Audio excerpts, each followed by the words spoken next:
Saudara, sanksi pemberhentian Anwar Usman sebagai Ketua Mahkamah Konstitusi masih belum menjadi akhir dari penyelesaian putusan soal batas usia Capres-Cawapres.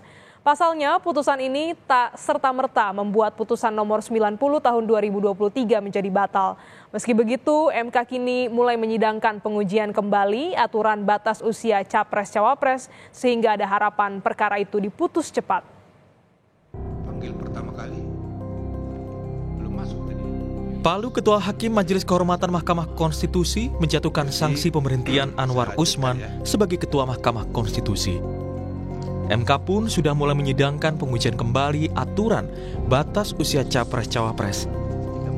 Ada harapan perkara itu diputus cepat untuk memberi kepastian hukum setelah Anwar Usman diberhentikan dari posisi Ketua MK karena pelanggaran etik berat soal pengujian batas usia Capres-Cawapres. Berkaca dari kasus yang muncul di pemilu-pemilu sebelumnya, sejumlah putusan MK terkait pelaksanaan pemilu diputus dengan beragam durasi. Di tahun 2019, MK memperbolehkan penggunaan KTP dan paspor bagi warga yang tidak terdaftar dalam DPT. Perkara itu diputus hanya dalam waktu 20 hari. 10 Juni 2014 hingga 3 Juli 2014, MK memutus aturan Pilpres 2014 cukup dilakukan satu putaran dan paslon terpilih berdasarkan suara terbanyak dalam waktu 23 hari. Pemilu 2019, MK memutus aturan publikasi hitung cepat pada hari pemungutan suara baru bisa dilakukan pukul 15 waktu Indonesia Barat dalam waktu 32 hari. 28 Maret 2019, MK memutus aturan penggunaan KTP elektronik dan surat keterangan perekaman KTP elektronik atau SUKET untuk memilih dalam waktu 23 hari. Tahun 2023, soal aturan batas usia Capres-Cawapres di atas 40 tahun, kecuali memiliki pengalaman atau sedang menduduki jabatan yang dipilih melalui pemilu, diputus MK dalam waktu 73 hari. Putusan MK mencopot Anwar Usman dari posisinya sebagai Ketua MK tidak serta-merta membuat putusan nomor 90 tahun 2023 tentang batas usia Capres-Cawapres menjadi batal dan tidak berlaku. Sebab aturan itu tidak tertuang dalam amar putusan MK.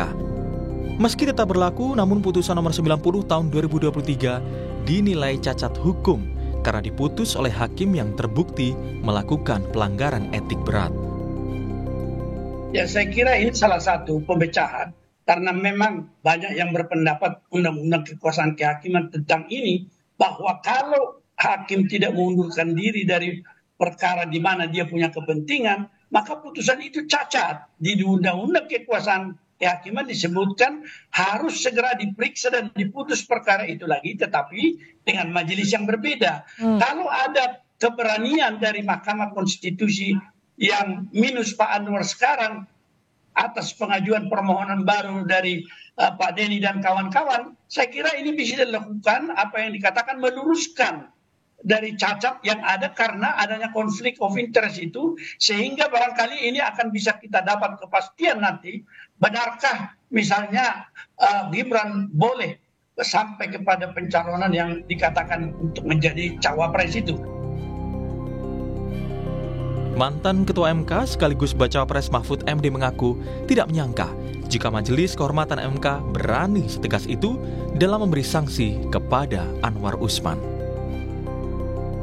Oh bagus, saya di luar ekspektasi saya sebenarnya bahwa MK bisa seberani itu.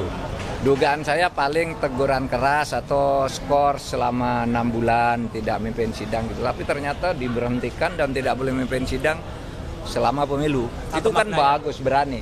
Karena kalau dipecat beneran itu bisa naik banding dia. Makanya udah bagus, itu Jimli menurut saya salut lah. Bagus. Presiden Joko Widodo membantah pemilu 2024 mudah diintervensi.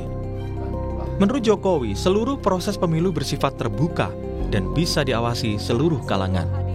Ada saksi perwakilan dari seluruh partai politik dan masyarakat di TPS yang mengawasi proses pemilu, sehingga pemilihan umum tidak mudah diintervensi seperti sejumlah tudingan yang beredar.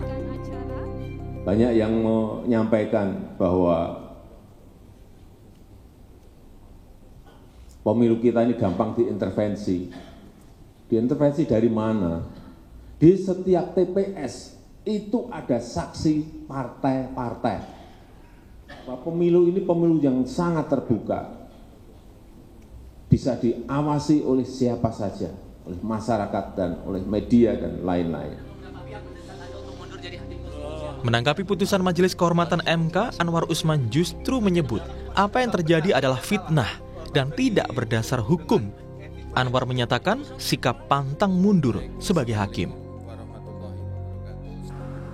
Kini masyarakat menanti langkah MK dalam menguji kembali pasal 169 huruf Q Undang-Undang Nomor 7 Tahun 2017 terkait batas usia peserta Pilpres serta kelanjutan dari pemecatan Anwar Usman yang terbukti memiliki konflik kepentingan saat memutus perkara. Tim Liputan, Kompas TV.